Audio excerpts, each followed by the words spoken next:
मेरा नाम सीमा है और मैं 28 साल की एक बेहद स्मार्ट औरत हूँ। एक प्राइवेट कंपनी में मैनेजर हूँ।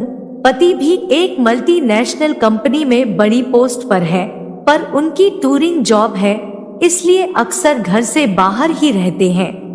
अब जब पति घर से अक्सर बाहर रहते हैं, तो मेरे पास अपनी आग को बुझाने का कोई दूसरा चारा नहीं था, न ही मेरी ऐसी कोई इच्छा थी कि बाहर किसी से कोई अपना ऐसा संबंध बनाऊं। वक्त बीतता गया। एक दिन हमारा एक भतीजा, इनकी बहन का लड़का रोहन, जो 22 साल का था और गांव में रहता था, काम ढूंढने मुंबई आया और हमारे ही घर में रुका। देखने में वो ठीक ठाक था, गंवारपन उसके चेहरे से ही झलकता था, तो मेरे जैसी मॉडर्न औरत के लिए उसकी कोई वैल्यू नहीं थी। मैंने उसे कभी भाव नहीं दिया।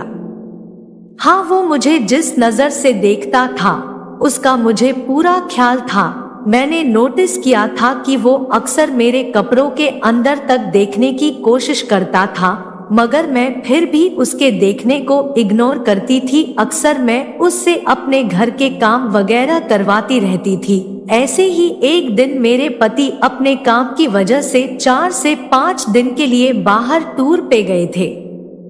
शनिवार का दिन था। घर आकर मैंने देखा फ्रिज में सब्जी नहीं थी, तो सोचा कि चलो जाकर ले आती हूँ। वैसे भी मौसम खराब हो चला था, आसमान में गहरे बादल छा रहे थे, बारिश हो सकती थी, तो मैंने बारिश से पहले ही बाजार से सामान लाने का फैसला किया और झट से बेडरूम में गई। मैंने ऑफिस के कपड़े बदले, एक टॉप और कैपरी पहनी, चश्मा उठाया और जैसे ही जाने लगी, फिर सोचा कि सब्जी कौन उठाएगा, तो रोहन को आवाज लगाई। स्कूटी निकाली, उसे पीछे बिठाया और मार्केट की ओर चल दी। रास्ते में जाते जाते मुझे ऐसा एहसास हुआ जैसे रोहन, जो पीछे से मेरे साथ सटकर बैठा था, उसके और मेरे बीच कोई लकड़ी का डंडा आ गया हो, पर यह लकड़ी का डंडा पहले तो नहीं था। मुझे समझते देर न लगी, मगर मैं तो उसकी चाची लगती हूँ। फिर यह भी सोचा कि चाची तो हूँ, पर जवानी चाची मामी को नहीं जानती। इसी कशमकश में मार्केट आ गई। हमने मार्केट में बहुत सारी सब्जी और सामान खरीदा और वापस घर को चल पड़े। अभी थोड़ी दूर ही गए थे कि जोरदार बारिश शुरू हो गई। बारिश के साथ तेज हवा भी चल रही थी। 1 मिनट में ही हम भीग गए। पहले सोचा कि कहीं रुक जाती हूँ, मगर फिर सोचा नहीं और स्कूटी दौड़ा दी। मगर इस बारिश और ठंडी हवा ने तो मेरी कंपी छुड़ा दी। जब ठंड लगी तो मैंने रोहन से कहा, अरे बड़ी सर्दी है यार, थोड़ा सा पास होकर बैठ जा, साथ में सटकर। रोहन पीछे से बिल्कुल मेरे साथ चिपक गया। मैंने महसूस किया, थोड़ी ही देर में मुझे एक लकड़ी का मोटा डंडा बिल्कुल अपने कूल्हे से सटा हुआ लगने लगा, मगर अब मुझे इससे कोई प्रॉब्लम नहीं थी।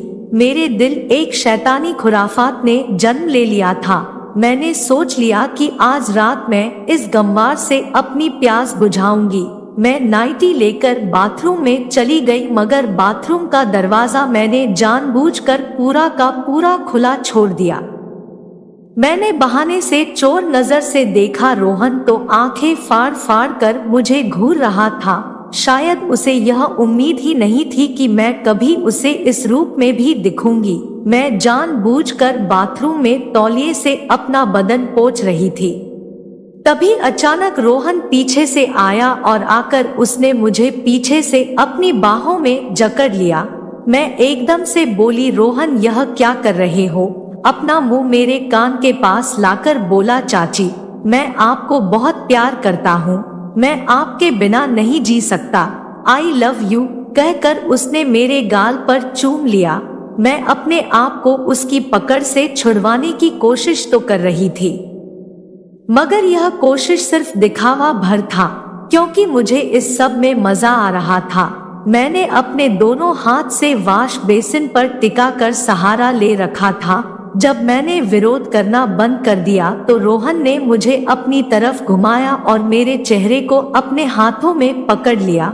मैंने आंखें बंद कर ली तो रोहन ने मेरे होठों को अपने मुंह में लेकर चूमा, तो मैंने भी चूमा चाटी में उसका साथ देना शुरू कर दिया। अब मैं भी उसके होंठ चूम रही थी।